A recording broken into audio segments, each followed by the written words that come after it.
एक वीडियो निकल कर के सामने आई है जो बहुत ही अजीब घटना है, जो कि हम एक्सप्लेन भी नहीं कर सकते हैं। और आप लोग भी अगर देखोगे ना तो आप लोग खुद चौंक जाओगे। एक वीडियो बहुत तेज वायरल हो रहा है एक शख्स का, जो कि कब्रिस्तान में जा कर के शाम 6 बजे कब्रों पर टकटकी निगाहें लगा करके खड़ा रहता है और लगातार देखता रहता है। और पता है वो ऐसा क्यों करता है? उसको ताजी लाश मिले और उसको वो वहां से निकाले और उसके साथ वह गंदी हरकत करे। लाश ताजी होनी चाहिए, लाश 2-3 दिन पुरानी नहीं होनी चाहिए, लाश औरत की होनी चाहिए, नहीं तो उसमें से भयंकर बदबू आएगी और ये जो अपना काम करना चाहता है वो यह काम नहीं कर पाएगा।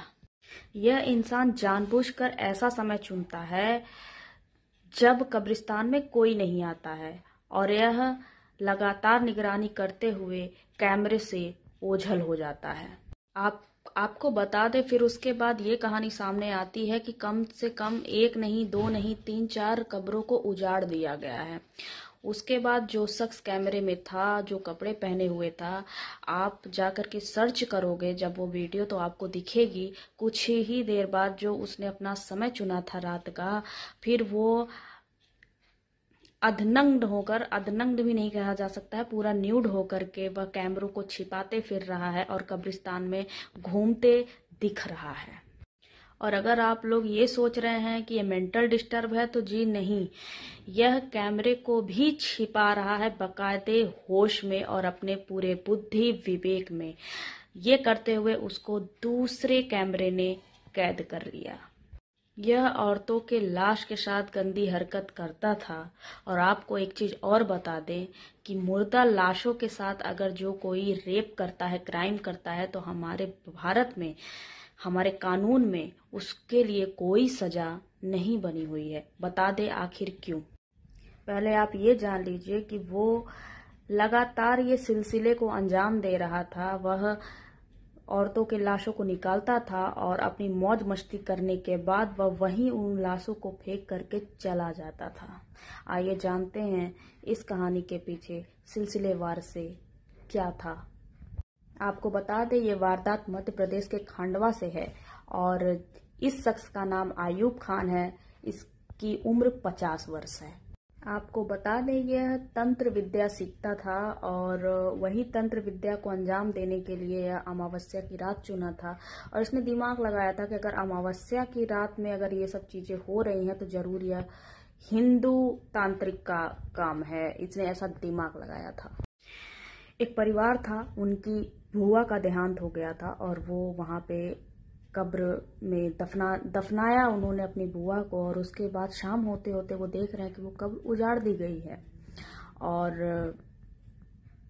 पैर के नीचे का हिस्सा और गर्दन के ऊपर के हिस्से से गलत कार्य किया गया है। और यह साफ साफ वहां पर जाहिर हो रहा था, चीजें दिख रही थी।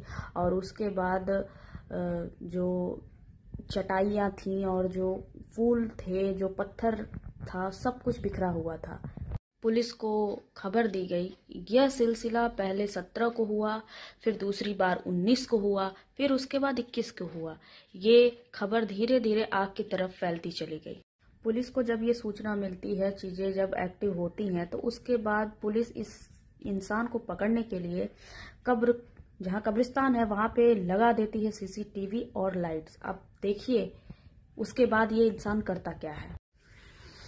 पुलिस कुछ कैमरे जो है हाइड रखती है और कुछ जो है सामने रखती है। तो उस रात 8 बजे यह न्यूड होकर के आता है और अपने काम को अंजाम देता है। उसके बाद यह जो सीसीटीवी है उसको छुपाने की भरसक प्रयास करता है और यह अपने प्रयास में सफल भी हो जाता है। और फिर जब यह छानबीन होती है, पुलिस को पता चलता है, तो लोग आते हैं, देखते हैं और इसको पता करते हैं, फिर इसकी गिरफ्तारी होती है। तो गाइस, इतना ज़्यादा गंदगी हो चुकी है समाज में, इतनी ज़्यादा कि लोग लाश तक को नहीं छोड़ रहे हैं।